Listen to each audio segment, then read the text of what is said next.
ఒకటి మాత్రం పక్కా, 2 ఏళ్ళు అయిపోయింది ప్రభుత్వం వచ్చి, మీరు చూస్తున్నారు ఏం జరిగిందయ్యా. కాంగ్రెస్ ప్రభుత్వం మార్పు మార్పు మార్పు అని చెప్పి ఊదరగొట్టి ప్రజలకు హామీలు ఇచ్చి అధికారంలోకి వచ్చి 2 ఏళ్ళు అయ్యి ఏం జరిగింది ఏం ఒరిగింది అంటే 3 జరుగుతున్నాయి. కూల్చివేతలు, పేల్చివేతలు, ఎగవేతలు. గంతే. ఈ ప్రభుత్వం ఏందా అంటే కట్టే కొట్టే తెచ్చే అని చెప్పినట్టు కూల్చివేతలు, పేల్చివేతలు, ఎగవేతలు. కూల్చివేతలు హైడ్రాన్ పెట్టి పేదోళ్ళ ఇల్లు కూలగొట్టుడు, మొత్తం ఆల్మిన్ కాలనీకి వెళ్ళి మొదలు పెడితే అన్ని బస్తీలలో ఇల్లు కూలగొట్టుడు తప్ప ఒక్క హైదరాబాద్లో ఒక్క ఇటుక పెట్టింది లేదు, ఒక ఇల్లు కట్టింది లేదు. ఇందిరమ్మ పేరు చెప్పుకొని బతుకుడు తప్ప ఒక్కటంటే ఒక్కటి మంచి పని మాత్రం గరీబోళ్లకు చేసింది లేదు ఈ ప్రభుత్వం వచ్చినాక. రెండోది పేల్చివేతలు. ఈ లంగలే ఈ కాంగ్రెస్ వాళ్ళే ఆ కాళేశ్వరంలో ఉన్న మేడిగడ్డ బరాజ్ని వీళ్ళే వెలిచిండ్రు. తర్వాత ఇప్పుడు మన చెక్ డ్యాములు వెలుస్తున్నారు. ఒకటి కాదు 2-3 వెలిచిండ్రు ఇప్పటికే. కేసీఆర్ గారేమో కడితే ఈ దరిద్రులు వచ్చిన తర్వాత పేల్చి పారేస్తున్నారు చెక్ డ్యాములు. ఇక మా వెంకటేశ్వర రెడ్డి గారు ఇక్కడ ఉన్నాడు. ఆయన ఒక్క కాన్స్టిట్యున్సీలనే కేసీఆర్ గారు దేవరకద్ర, మహబూబ్ నగర్, వెనుకబడ్డ నియోజకవర్గం అని చెప్పి పెద్ద ఎత్తున అక్కడ ఒకటే కాన్స్టిట్యున్సీలో దగ్గర దగ్గర 10-20 చెక్ డ్యాములు, 36 చెక్ డ్యాములు కట్టించిండు. వీళ్ళ ముఖాలకు కాంగ్రెస్ వాళ్ళు వచ్చినాక ఒక చెరువు కట్టింది లేదు, ఒక చెక్ డ్యామ్ కట్టింది లేదు, ఒక ఇటుక పెట్టింది లేదు. కానీ ఉన్న చెక్ డ్యామ్లను ఇవాళ బాంబులు పెట్టి పేల్చేస్తున్నారు. ఎందుకంటే కాంగ్రెస్ వాళ్ళకు ఇసుక తోడుకొని కష్టమవుతుందంట, ఇసుక తోడుకొని దొంగతనంగా అమ్ముకునేందుకు కష్టమవుతుందంట. నీళ్ళు ఆగితే ఇసుక తీయరాదు కదా, అందుకే నీళ్ళు ఆగకుండా చేసి చెక్ డ్యాములు పేల్చేసి ఇసుక తవ్వుకొని దొంగతనంగా అమ్ముకొని మరి ఢిల్లీకి కప్పం కట్టాలి కదా, ఆ పని చేస్తున్నారు. అందుకే మేము అంటున్నాం ఎగవేతలు, కూల్చివేతలు, పేల్చివేతలు తప్ప ఈ 2 ఏళ్లలో సాధించిందేం లేదు. ఇక ఎగవేతల గురించి అయితే నేను చెప్పాల్సిన అవసరం లేదు. ఆయన పేరు మార్చుకోవాలా, యనుమల రేవంత్ రెడ్డి కాదు, ఎగవేతల రేవంత్ రెడ్డి.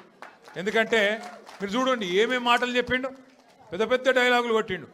కేసీఆర్ గారు 1,00,000 రూపాయలు ఇస్తున్నాడు లగ్గం చేసుకుంటే, కళ్యాణ లక్ష్మి షాదీ ముబారక్ అని నేను తులం బంగారం ఇస్తా అన్నాడు. సోనియా గాంధీ మీద ఒట్టన్నాడు, అట్లా ఆడపిల్లలకు నెలకు 2,500 ఇస్తా అన్నాడు. ప్రియాంక గాంధీ మీద ఒట్టన్నాడు. మరి అయినాయా వాళ్ళకని వచ్చినాయా? 2,500 తులం బంగారం వచ్చిందా? ముసలోళ్ళని ముంచిండు. 2,000 పెన్షన్ను 4,000 చేస్తా అని మాట్లాడిండు. వచ్చినాయా? ఇవేవి కాలేదంట. కానీ ఇప్పుడు 1 కోటి మంది ఆడోళ్ళని కోటీశ్వర్లు ఎత్తారట ఈ మొగోడు. ఏది ఒక్కరినిద్దరిని కాదు, తెలంగాణలో ఉన్న 2 కోట్ల మంది ఆడపిల్లలు ఉంటే అందులో 1 కోటి మందిని కోటీశ్వర్లు చేసేదాకా ఇడిచిపెట్టాడట.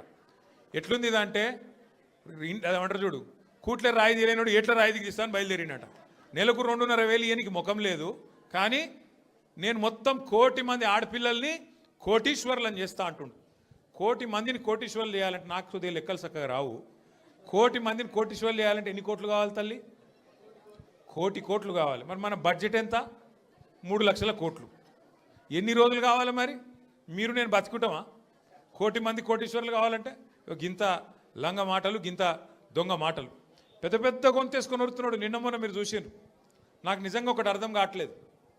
ఇప్పుడు ఎవరన్నా నువ్వు ఎక్కడికి వెళ్ళి వచ్చినావు, అసలు నువ్వు ఎక్కడికి వెళ్ళి మొదలైంది నీ ప్రయాణం? రోడ్ల మీద అయినా పెయింటింగ్లు వేసుకుంటుండే పాపం రేవంత్ రెడ్డి గారు. మంచిదే, తప్పేం లేదు. చిన్న స్థాయికి వెళ్ళి పెద్ద స్థాయికి ఎవరైనా రావాల జీవితంలో, తప్పు లేదు. కానీ మంచి పనులు చేసి రావాలి. లంగ పనులు చేసి, దొంగ పనులు చేసి, బ్యాగులు మోసి, సంచులు మోసి, దొరికిపోయి జైలుకు పోయి మళ్ళీ అదేదో పెద్ద గొప్ప విషయం అన్నట్టు మళ్ళీ దానికి పోజులు కొట్టుకుంటా. సరే నీ కిస్మత్ బాగుంది, పేమెంట్ కోటాల ఢిల్లీలో పైసలు ఇచ్చినావు, ముఖ్యమంత్రి పదవి తెచ్చుకున్నావు, అందరికి ఎరికేది. ఇప్పుడు కూడా నెలకు ఢిల్లీ పైసలు పంపుకుంటా పదవి కాపాడుకుంటున్నావు. సంతోషం, నువ్వు కాపాడుకో. కానీ ఆ పదవిలోకి వచ్చినోనికి సంతోషం ఉండాలి, కానీ ఏడిపోయిందిరా నాయన. రోజు మీరు చూడు, టీవీ పెడితే చాలు తిట్ల పురాణం తప్ప ఏముండదు. మీరు గట్టిగా అడిగిర్రు అనుకో, ఏమాయిరా భయ్ 2,500 ఏడు ఉన్నాయని చెప్పి మీరు అడిగిరాక ఆడపిల్లలు పోయి మీ గుడ్లు వీకి గోటీలు ఆడుతా అంటాడు. వీడెక్కడ ముఖ్యమంత్రి? ముసలోళ్ళు పోయి ఏమాయిరా భయ్ మరి 2,000 పెన్షన్ 4,000 ఎత్తానో, 100 రోజులు అంటే నరక్తివి, ఏడవన్నావు తమ్మి అంటే నీ పేగులు తీసి మెడలు వేసుకుంటా అంటాడు. అట్లాగే మన విద్యార్థులు పోయి ఏమయ్యా మరి 2 లక్షల ఉద్యోగాలన్నావు, ఏం సంగతి అంటే నీ లాగుల తొండలు ఇడిచిపెడతా. వీడేం ముఖ్యమంత్రి, వీందేం భాష, నాకు అర్థమే కాదు. అరే 2 ఏళ్ళకి వెళ్ళి ఏం చేసినవారు అయ్యాను అంటే లాగుల తొండలు ఇడుస్తా, మెడల బేగులేసుకుంటా, గుడ్లు వీకి గోటీలాడతా, నీ అమ్మ నీ అయ్య గీదా భాష. మాకు రాదా భాష? మాట్లాడమంటావా? హైదరాబాద్లో పెరిగినోని నేను. మాట్లాడమంటే ఉర్దూలా, హిందీలా, తెలుగులా, ఇంగ్లీష్లా పొల్లు పొల్లు తిట్టే తెలివి నాకు కూడా ఉంది. మాకు కూడా వస్తుంది భాష. హైదరాబాద్ గల్లీలలో పెరిగిన నేను. నువ్వేడో ఊరికెళ్ళి వచ్చినావు. సరే రా, పర్వాలేదు, నీ అదృష్టం బాగుంది, ముఖ్యమంత్రి అయినావు, చేయి. రోజు ఏడుచుడు ఎందుకు? మేము ప్రతిపక్షంలో ఉన్నాం, నువ్వు అధికారంలో ఉన్నావు. ఇక అంటారు చూడదు సామెత, కనకపు సింహాసనం మీద శునకం కూర్చోబెట్టినట్టు నిన్ను ఆడ కూర్చోబెట్టిన పాపానికి రోజు అరసుడే. రోజు అరిసి అరిసి అరిసి. నిన్న మొన్న కొడంగల్లో చూసిన. కొడంగల్లో ఆయన సర్పంచులు గెలిపించుకున్నాడంట. గెలిపించుకుంటే సంతోషంగా బువ్వ పెట్టాలి, 4 మంచి మాటలు చెప్పాలి. ఇక రాష్ట్రంలో ఉన్న పల్లెలకు ఫలానా చేస్తా, నేను ముఖ్యమంత్రి అని చెప్పాలి. రోజు అరసుడు. నాకైతే డౌట్ వస్తున్నది, ఎంత ఒరులుతున్నాడు, ఎంత అరుస్తున్నాడు అంటే, ఆ గీతమ్మ ఉన్నది ఆయన భార్య, ఆయనకు చెప్తున్నా, ఆమెకు చెప్తున్నా, నేను తల్లి గీతమ్మ జల్దీ కట్టే, లేకపోతే ఆయన ఎవరైనా కరిసినా కరుస్తాడు వీడు. ఎందుకంటే ఇప్పుడు రోజు అరిసి అరిసి అరిసి పిచ్చిలేసిపోయేటట్టున్నది, కరిసేటట్టు తయారైంది రోజు రోజుకు. నేనేమంటున్నా అంటే, ఏనుగు పోతుంటే మస్తు జంతువులు మొరుగుతుంటాయి, నక్కలు, కుక్కలు. మనం పెద్ద పట్టించుకునే అవసరం లేదు. మనం ఒకటే, కేసీఆర్ లాంటి ఏనుగు ఆయన ఎంత స్థాయి మనుషులు నేను మీకు చెప్పాల్సిన అవసరం లేదు. ఇలా ఆయన తిడుతా ఉన్నాడు తెల్లారు లేస్తే. ఒకరోజు ఆయన చచ్చిపోవాలని కోరుకుంటాడు, ఇంకో రోజు ఆయన కాలు ఇరిగింది అంటాడు, ఇంకో రోజు ఇంకేదో అంటాడు. అరే అయ్యా, నువ్వు ముఖ్యమంత్రివి, చెయ్యి. నువ్వు శపథాలు చేస్తున్నావు కదా, కేసీఆర్ను మళ్ళీ లేకుండా చేస్తా, మళ్ళీ రాకుండా చేస్తా అంటున్నావు కదా. నిజంగా నీకు నిజంగానే నీకు సత్తా ఉంటే, నిజంగా నీకు అంత టాలెంట్ ఉంటే చెయ్యి శపథం. 1 కోటి మంది ఆడపిల్లలకు రేపటి నుంచే నెలకు 2,500 రూపాయలు ఇస్తాను, జనవరి 1 నుంచి శపథం చేయి, నేను చూస్తా. తులం బంగారం నేను జనవరి 1 నుంచి ఇస్తాను చెప్పు, శపథం చేయి. చెప్పు. 4,000 పెన్షన్ సంక్రాంతికి వెళ్ళి ఇస్తా, 2 ఏళ్ళకి వెళ్ళి తప్పించుక తిరిగిన దొంగను నేను, కానీ ఇప్పుడు ఇస్తా సంక్రాంతికి వెళ్ళని చెప్పు దమ్ముంటే. గా శపథాలు చేయి. వీటితో ఏమవుతుంది? నీ ఉపన్యాసాలు, ఊకదంపు డైలాగులు ఏమొచ్చేది ఉన్నది వాటితోని? నోటి తీట తిరుగుతుంది తప్ప ఏం రాదు. మాకు రాదా తిట్టనికి? మాకు కూడా వస్తుంది, కానీ నీకు కాదు. నీ కుర్చీకి గౌరవం ఇచ్చి ఊకుంటున్నాం.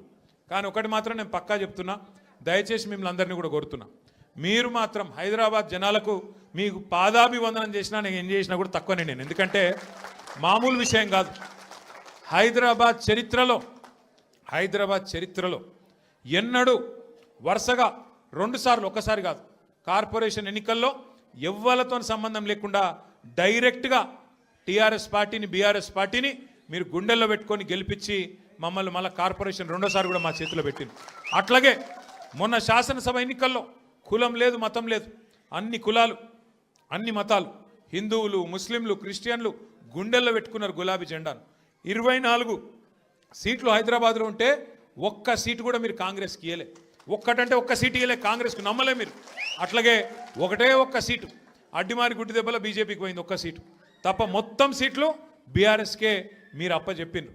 మీకు అందుకే పాదాభివందనం చేసినా తక్కువనే, మీరు చేసిన మరి మేలుకు.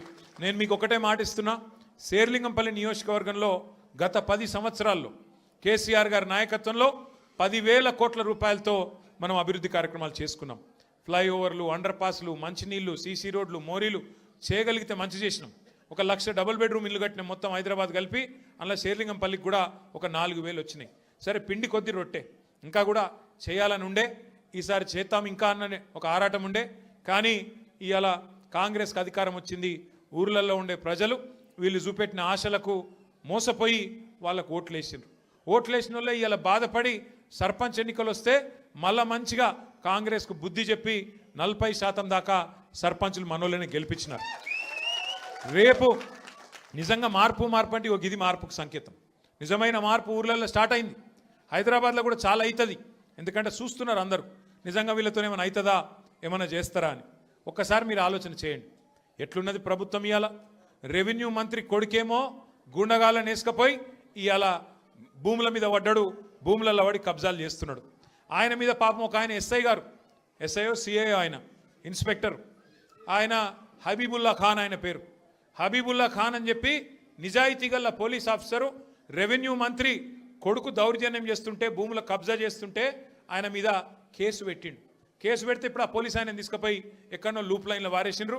హబీబుల్లా ఖాన్కు ఇవాళ నిజాయితీగా పనిచేసినందుకు నజరానా ఇచ్చిండ్రు. ఏం నజరానా ఇచ్చిండ్రు? తీసుకుపోయి ట్రాన్స్ఫర్ చేసి ఎక్కడో ఊరవతల వారేసినారు. అట్లే ఇంకో మంత్రి బిడ్డ చెప్తున్నది, తుపాకీ పెట్టినట పారిశ్రామికవేత్తలకు తలకు. ముఖ్యమంత్రి గారి ఇంటెనక గెస్ట్ హౌస్లో తుపాకీ తలకు పెట్టి పైసలు వసూలు చేస్తున్నారు. ఇక ఇట్లా తయారైంది. ఇక మీ ఎమ్మెల్యే ఉన్నాడు, పేరేమో గాంధీ, చేసే పనులన్నీ గాడిసే పనులు, ఒక్కటి సక్కడి పని లేదు. 11 ఎకరాలు కబ్జా పెట్టిండు కుత్బుల్లాపూర్లో, 11 ఎకరాలు కబ్జా పెట్టిండు. మొన్న మనోళ్ళందరూ పోయినరు కబ్జా పెట్టి. ఇప్పుడు ఆ కబ్జా పెట్టిన భూమి కోసం మీరు గెలిపిస్తే బీఆర్ఎస్ పార్టీలా అందులో పోయి జొరబడ్డాడు. ఎంత గలీజ్ అంటే పరిస్థితి. వీళ్ళ పరిస్థితి ఎట్లా తయారైందంటే ఎమ్మెల్యేలది మన పార్టీలోకి వెళ్ళిపోయి ఆ పార్టీలో చేరినోళ్ళది. ఇవాళ వాళ్ళు ఏ పార్టీ చెప్పుకోలేని పరిస్థితులు ఉన్నారు. ఏమాయిరాబాయ్ నువ్వు కాంగ్రెస్ పార్టీ బీఆర్ఎస్ పార్టీ అంటే ఎమ్మెల్యేలు స్పీకర్ గారికేమో మేము బీఆర్ఎస్ పార్టీ అని ఉత్తరం రాస్తున్నారు, బయటనేమో కాంగ్రెస్ కండువాలు వేసుకొని తిరుగుతున్నారు. ఇక స్పీకర్ గారేమో కళ్ళుండి చూడలేని ధృతరాష్ట్రుడు అయిపోయింది పాపం. ఆయన కనబడతలేదంట. గాంధీ కాంగ్రెస్లో తిరిగేది మీ అందరికీ తెలుసు గల్లీలలో, అని స్పీకర్కు తెలుస్తలేదంట. గాంధీ మంచోడు, చాలా మంచోడు, ఆయన బీఆర్ఎస్ పార్టీలోనే ఉన్నాను అన్నాడు. మరి బీఆర్ఎస్ పార్టీలు ఉంటే ఇలా బీఆర్ఎస్ పార్టీలో అనిల్ రెడ్డి చేరుతుంటే మరి గాంధీ ఏడి ఉండాలి కదా, ఇక్కడ లోకల్ ఎమ్మెల్యే అంటాడు. నిజంగా మన పార్టీలు ఉంటే ఇక్కడ ఉండాలి కదా. ఇయర్ ఎట్లుందంటే ఇలా పరిస్థితి. ఇప్పుడు మనుషులలో 2 రకాలు ఉంటారు, అయితే లేడీస్ ఆడోళ్ళు లేదా మొగోళ్ళు. మరి ఇప్పుడు మీ ఎమ్మెల్యే ఆడనా మొగనా మాకైతే అర్థమవుతలేదు. ఏమిటిది ఆయన, ఏ పార్టీ, కాంగ్రెసా బీఆర్ఎసా చెప్పుకొని గంత భయమైంది. ఏమవుతుంది, ఎక్కువ పదవి పోతే ఎలక్షన్ కోదాంపా. మరి నువ్వు ఇంతపాటు సిపాయి అయితే నీ ఇచ్చా నువ్వే నీ సొంత ఫేస్ వాల్యూ మీద గెలిచుంటే రా శేర్లింగంపల్లికి రా చూసుకుందాం. మళ్ళా వచ్చి రాజీనామా పెట్టి నిలబడు, ఎలక్షన్లో తెలుస్తుంది శేర్లింగంపల్లి జనం కేసీఆర్ దిక్కున్నారా నీ దిక్కున్నారని చెప్తాంపా. ఈ చేతగానోళ్ళు 10 మంది సిగ్గులేనోళ్ళు మీరు గెలిపిస్తే అందులో పోయి జొర్రిను. పోనీ సొరితే అందులో జొరినమని చెప్పొచ్చు కదా. భయం అవుతుంది, ఎందుకంటే చెప్తే పదవి పోతుంది. సిగ్గు లేకుండా మరి ఆ పదవి విడిచిపెట్టకుండా ఇవాళ దిక్కుమాలిన రాజకీయం చేసి ఆఖరికి ఫంక్షన్ హాల్ కిరాయికి తీసుకొని అక్కడికి వస్తాం ఆల్విన్ కాలనీ కంటే నీకెందుకు భయం అవుతుంది. ప్రజాస్వామ్యంలో ఎవరు చెప్పేది వాళ్ళు చెప్తారు, ఆఖరికి ప్రజలు నిర్ణయం తీసుకుంటారు ఎవరు కరెక్టు ఎవరు తప్పు అని. అందుకే నేను మిమ్మల్ని కోరేది, మీ తమ్ముడు అనిల్ రెడ్డి, సతీష్ రావు ఆల్విన్ కాలనీలో బ్రహ్మాండంగా కలిసి పనిచేయాలని చెప్పి నేను కోరుతున్నా. రేపు 24 డివిజన్లు అయినాయి శేర్లింగంపల్లిలో, 24 డివిజన్లు, 24కి 24 ఒక్కటి పళ్ళు పోకుండా గెలిపించే బాధ్యత మీరు తీసుకోండి. కరెక్ట్ మనుషులకు టికెట్ ఇచ్చే బాధ్యత పార్టీగా మేము తీసుకుంటాం. జిల్లా ప్రెసిడెంట్ గారిని, కుకట్పల్లి ఎమ్మెల్యే గారిని నేను కోరుతున్నా, దయచేసి శేర్లింగంపల్లి నియోజకవర్గంలో ఎమ్మెల్యే లేడు అనే ఇబ్బంది లేకుండా సమన్వయం చేయాలని చెప్పి నేను కోరుతా ఉన్నా. దయచేసి మీరు రాబోయే రోజుల్లో కూడా ఇదే ఐకమత్యాన్ని ప్రదర్శించి చక్కగా ముందుకు పోదాం. ఇప్పుడు అసెంబ్లీ సమావేశాలు వస్తున్నాయి 4 రోజులల్లో. తప్పకుండా శేర్లింగంపల్లికి సంబంధించిన సమస్యలు ఏమైనా ఉంటే మీరు మాకు చెప్పండి. మేము అసెంబ్లీలో కూడా మాట్లాడతాం, శాసన మండలిలో కూడా మాట్లాడతాం. ప్రభుత్వంతో కొట్లాడైనా సరే పని చేయిద్దాం. అట్లాగే రేపు కార్పొరేటర్ ఎలక్షన్లు వచ్చినాక కార్పొరేటర్లు మనోళ్ళే గెలిపించుకుంటే ఎమ్మెల్యే ఏం చేస్తాడు, ఏమవుతుంది ఆయనతో? కార్పొరేషన్ పైసలు చచ్చుకుంటే కార్పొరేటర్ల ద్వారా ఖర్చు పెట్టాల్సి వస్తుంది. ఎమ్మెల్యే దొంగల్లా కలిసిపోయినా మనం మాత్రం గట్టిగా నిలబడదాం, గట్టిగా కొట్లాడదాం, కలిసిమెలిసి ముందుకు నడుద్దాం. ఇంకా ఈ తెలివితేటలకు కాంగ్రెస్ వాళ్ళు అంటున్నారు, కేసీఆర్ నువ్వు బయటికి రా అన్నారు మొదలు. ఇది కేసీఆర్ గారు పాపం ఆయన పార్టీకి ఆయన పొలం కాడ పని చేసుకుంటుంటే నువ్వు రా బయటికి అన్నారు. మొన్న వచ్చి ఏం చేసిండు పాపం సారు, ఒక ప్రెస్ మీట్ పెట్టిపోయిండు, మీటింగ్ పెట్టి ప్రెస్కు మాట్లాడిపోయిండు. దానికే ముఖ్యమంత్రికి ముచ్చెమటలు పట్టినాయి, చలిజ్వరం వచ్చింది, దెబ్బకు మరిగా ఇష్టం వచ్చినట్టు ఒర్రుతున్నాడు. ఇప్పుడేమంటున్నాడు, నువ్వు అసెంబ్లీకి రా అంటున్నాడు. బయటికి వస్తే గీడికి వస్తేనే తట్టుకోలేకపోయినావు నువ్వు, అసెంబ్లీకి వస్తే ఆయన గుండాకి సస్తావు, గుండాకి పోతాడు. ముందే ఇంతున్నాడు, ఆయనతో గుండాకి డామ్మంటాడు. ఇప్పుడు ఇవాళ రేపు ఎట్లయిపోయిందంటే నిజంగా బాధ అనిపిస్తుంది. నాకు తిట్టాలని లేదు కానీ బాధ అనిపిస్తుంది. ఇప్పుడు మా లీడరు అన్నది పక్కకు పెట్టు, తెలంగాణ తెచ్చిన నాయకుడు అన్నది పక్కకు పెట్టు, 2 సార్లు ప్రజలు గెలిపించిన ముఖ్యమంత్రి అనేది కూడా పక్కకు పెట్టు. మా నాయన కదా, మా నాయన తిడితే కొడుకుకు రేషం రాదా? ఇక్కడ దాకుంది కోపం, ఇక్కడ దాకుంది. దొరికితే ఎడమకాలు చెప్పు తీసుకొట్టాలని ఉంది. కానీ ఏం చేయాలి, ప్రజాస్వామ్యం. ఎకతక్క మాట్లాడితే మళ్ళీ ఏమంటారు, అగో వీనికి అహంకారం ఉంది రాబోయ్ అంటారు. అహంకారం నాదా ఆయనదా? నేను గుంటూరులో చదువుకున్నా అంటాడు. అరే నేను గుంటూరులో చదువుకుంటే నీకేం వచ్చింది రాబోయ్, నాకు అర్థం కాదు. అప్పుడు ఆంధ్రప్రదేశ్ కలిసి ఉండే, నేను గుంటూరులో చదువుకున్నా, మళ్ళీ హైదరాబాద్లో చదువుకున్నా, పూనాలో చదువుకున్నా, అమెరికాలో చదువుకున్నా, నేను ప్రపంచం అంతా చదువుకున్నా. నీ లెక్క చదువు సందే లేకుండా తిరగలేదు. మీ అమ్మాయి నీకు చక్కగా తొవ్వ చూపెట్టలేదు, నేనేం చేయాలి? దానికి నీ ఏడిపోయింది నా మీద. అవో వీనికి ఇంగ్లీష్ వస్తుంది అంటాడు. అరే నాకు వస్తే నీకేం నొప్పిరా నాయన, నేర్చుకో. నేను హిందీ నేర్చుకున్నా, ఉర్దూ నేర్చుకున్నా, రేపు అవసరమైతే గోర్మాటి భాష నేర్చుకుంటా. నువ్వు నేర్చుకో, నేను కూడా నాపిండా? నిన్ను వద్దన్నాడు ఎవడన్నా, నువ్వు కూడా నేర్చుకో. దానికి కూడా ఏడిపోయినా మీద నేనేం చేసిన. ఇంకొక అంటే నాకు ఎక్కడ గమ్మత్ అనిపిస్తుంది అంటే, నేను ఆంధ్రాకి పోయి ఇంటర్మీడియట్ చదువుకుంటే తప్పట, కానీ ఆయన ఆంధ్రాకి వెళ్ళి అల్లుడిని మాత్రం తెచ్చుకోవచ్చట. ఈ అమ్మ ఇది ఎక్కడ కథ రాబోయ్. అందుకే ఇక ఆయన పేరు ఏం పెట్టినట్టుగా నేను ఇట్లా లాభం లేదని చెప్పి మనోని పేరుగా అల్లుడు భీమవరం కదా, అందుకే ఈయన చిట్టినాయుడు పేరు కూడా భీమవరం బుల్లోడు అని పెడితే అయిపోతుంది. ఓకే వెలుగు భీమవరం బుల్లోడు మనకు నీతులు చెప్తున్నాడు. అరే ఆంధ్ర అంటే మరి ఆంధ్ర వల్ల ఓట్లు కావాలి, ఆంధ్ర వల్ల చుట్టూ తిరగాలి, కానీ మళ్ళీ ఆంధ్రాని మాత్రం నేను పోయి చదువుకుంటే నీకు నచ్చినది, నీకేం బాధ అవుతుంది నాకు అర్థం కాదు. ఇంకొక మాట నాకు అర్థమే కాదు.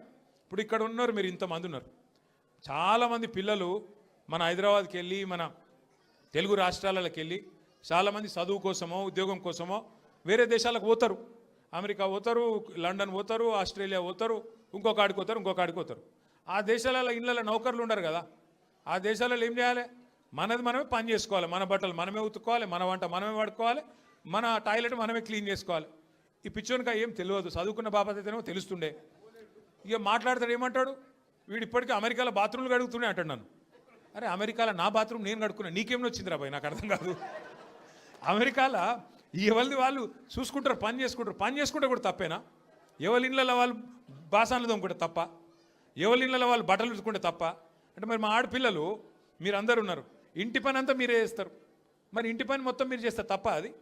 అట్లా మేము కూడా చదువుకున్నప్పుడు అమెరికాలో ఇంట్లో ఎవడుంటాడు మరి, ఎవరి పనాలు చేసుకోవాలి, ఎవరి గిన్నెలాలు దోముకోవాలి, ఎవరి బట్టలాలు ఉతుక్కోవాలి, ఎవరి టాయిలెట్లు క్లీన్ చేసుకోవాలి, తప్పేమున్నది అలా? దాన్ని పట్టుకొని టాయిలెట్లు క్లీన్ చేసేటోడు నీ లెక్క సంచులు మోయలే, నీ లెక్క దొంగ పనులు అయితే నేను చేయలే. ఇంకొక మాట ఏమంటాడు, నేనట మా అయ్య పేరు చెప్పుకొని బతుకుతున్నా అంట. అవు మా అయ్య గొప్పోడు, మా అయ్య తెలంగాణ తెచ్చిన మొగోడు మొనగాడు బరాబర్ చెప్పుకుంటా, తప్పేమున్నది? మా అయ్య పేరు నేను కాకపోతే ఎవడు చెప్పుకుంటాడు, నాకు అర్థం కాదు. మా అయ్య మొగోడు మొనగాడు తెలంగాణ తెచ్చినోడు బరాబర్ చెప్తా. మరి నేనేమంటున్నా, నువ్వు సకటి పనులు చేస్తే నీ పిల్లలు కూడా నీ పేరు చెప్పుకుంటారు. నువ్వు లుచ్చ పనులు చేసినావు అనుకో, నీ మన్మడు కూడా నీ పేరు చెప్పుడే గాలంగా మన్మని అని చెప్పుకోడు. మంచి పనులు చేయి నీ పేరు కూడా చెప్పుకుంటారు.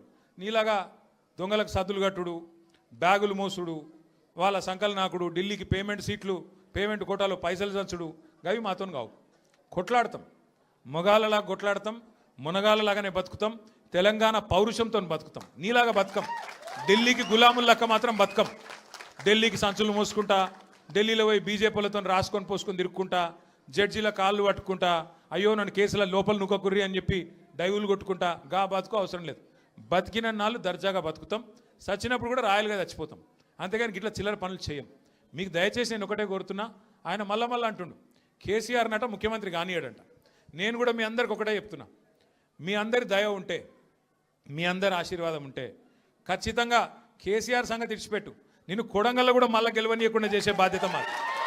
నిన్ను కొడంగల్లో మళ్ళీ గెలవనీయకుండా మళ్ళీ అసెంబ్లీకి రానియకుండా చేసే బాధ్యత పార్టీగా మేమందరం, ప్రజలుగా మేమందరం తీసుకుంటాం. నువ్వు మాట్లాడే మాటలు, చేసే రోత పనులు, వాటికి ఇలా ప్రజలు అసహించుకుంటున్నారు, నోట్లో ఉంచుతున్నారు. ఏం మాటలే అవి, ముఖ్యమంత్రి టీవీ పెడితే పిల్లలు ఖరాబ్ అయ్యేటట్టున్నారు నీ భాష ఇంటే అని చెప్పి మొత్తం టీవీలు బంద్ చేస్తున్నారు. గసంటి పరిస్థితి వచ్చింది. ఏం అడిగిండు కేసీఆర్ గారు మొన్న, ఏమయ్యా పాలమూరు ప్రాజెక్ట్ని ఎందుకు పండబెట్టినావని అడిగిండు. ఏమైందయ్యా, 8 నెలలు అయింది, డీటెయిల్డ్ ప్రాజెక్ట్ రిపోర్ట్ కేంద్ర ప్రభుత్వం నరేంద్ర మోడీ వెనుకకు పంపిండు, నీకు సిగ్గులేదా ముఖ్యమంత్రి? అది వెంటనే మళ్ళా పంపి 90% పనులు పూర్తయిన ప్రాజెక్టు ఇంకొక 10 పైసలు పెడితే అయిపోతుంది చేసి మరి ఆ పాలమూరుకు నీళ్ళు అన్నాడు. తప్ప కేసీఆర్ గారు అన్నది? దానికి సమాధానం చెప్పే తెలివి లేదు, పిచ్చి మొరుగుడు మొరుగుతూ ఉన్నాడు.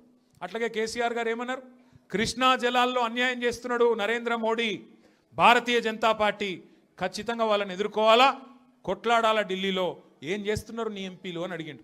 బీజేపీ ఎంపీలను అన్నాడు, కాంగ్రెస్ ఎంపీలను అడిగిండు. దాంతో ఇలా వాళ్ళకి సమాధానం చెప్పే తెలివి లేక ఇలా నోటికి వచ్చినట్టు మాట్లాడుతున్నారు. ఇంకొక మాట ఏమన్నాడు కేసీఆర్ గారు, ప్రజలను నువ్వు మోసం చేసినావు, 6 గ్యారంటీలు అన్నావు, నెలకు 4,000 పెన్షన్ అన్నావు, తులం బంగారం అన్నావు, ఆడపిల్లలకు నెలకు 2,500 ఇస్తా అన్నావు, అన్ని 100 రోజుల్లో ఇస్తా అన్నావు, ఎప్పుడు ఇస్తావు, 2 ఏళ్ళు అయింది కదా అన్నాడు. తప్ప కేసీఆర్ గారు ప్రధాన ప్రతిపక్ష నాయకుడిగా ప్రజల తరపున ప్రశ్నించుడు తప్ప? ఇవన్నీ అడిగితే ఆయనకు బూతులు వస్తున్నాయి, కోపం వస్తున్నది. ఆయన రియల్ ఎస్టేట్ వ్యాపారానికి, ఆయన భూముల కుంభకోణానికి, ఫ్యూచర్ సిటీ పేరు మీద చేస్తున్న డ్రామాకు కేసీఆర్ గారు బలమైన వాదనతోని ప్రజలను మళ్ళొక్కసారి లేపి బయటికి తీసుకొస్తే ఆగమైతుంది బతుకని చెప్పి ఇష్టం వచ్చిన తిట్లు తిడుతున్నావు. మనం పట్టించుకునే అవసరం లేదు. మనం స్పష్టంగా ఒకటే పని చేసుకుంటూ పోదాం. ఎన్నిక ఏదైనా రేపు కార్పొరేషన్ ఎన్నిక వస్తుంది. హైదరాబాద్ను 3 ముక్కలు చేస్తారట. హైదరాబాద్ కార్పొరేషన్ 3 ముక్కలు చేస్తారట. చేసి 3 కార్పొరేషన్లు చేస్తారట. ఎన్ని కార్పొరేషన్లు చేసినా ప్రజలైతే గాలే కదా, ఓట్లు వేసేది మీరే కదా. మీకు అందరికీ ఎవరు మంచో ఎవరు చెడో మీకు తెలుసు. అందుకే 24 డివిజన్లు అవుతున్నాయి శేర్లింగంపల్లి నియోజకవర్గంలో. అది ఏ కార్పొరేషన్లకు పోయినా గెలిపించే బాధ్యత మీరు తీసుకోండి. గట్టిగా కష్టపడదాం. ఈ ఒక్క సంవత్సరం 2026 ఒక్కటి గట్టిగా కష్టపడితే ఇక 27లో దాదాపుగా ఎలక్షన్ వాతావరణం రాని వస్తుంది. 3 ఏళ్ళు పూర్తయిపోయినాయి అంటే ఎలక్షన్ వాతావరణం, అసెంబ్లీ ఎలక్షన్ వస్తుంది. మళ్ళీ తిరిగి కేసీఆర్ సార్ను మళ్ళీ తిరిగి తెలంగాణ రాష్ట్రానికి ముఖ్యమంత్రిగా చేసుకునే టైము తొందరలో వస్తుంది. కాబట్టి దయచేసి ఇంతకంటే ఎక్కువ నేను చెప్పను. మీరు చాలా దూరం నుంచి కష్టపడి నేనే అక్కడికి రావాల్సి ఉండే. फिर भी आप इतना दूर आए, हमारे बहनों से भी मैं शुक्रिया अदा करना चाहता हूँ. आप इतने दूर आए, आप इतने लोग आए और छोटे छोटे बच्चों को भी साथ लेके आए. मैं आपका तहे दिल से शुक्रिया अदा करता हूँ, आपका शुक्रगुजार हूँ. और మా ఆడబిడ్డలందరూ కూడా మరి అంత దూరం కించి వచ్చినందుకు థ్యాంక్ యూ. మళ్ళొక్కసారి మీకు నేను చేసే విజ్ఞప్తి, ఎన్నిక ఏదైనా గుర్తు కారు సారు ఈ రెండు. మళ్ళొక పూట ఎప్పుడో ఒక రోజు మళ్ళీ రమ్మంటుండే ఆల్విన్ కాలనీకి. ఈసారి చెప్పి పర్మిషన్ తీసుకొని కాదు, ఉత్తగానే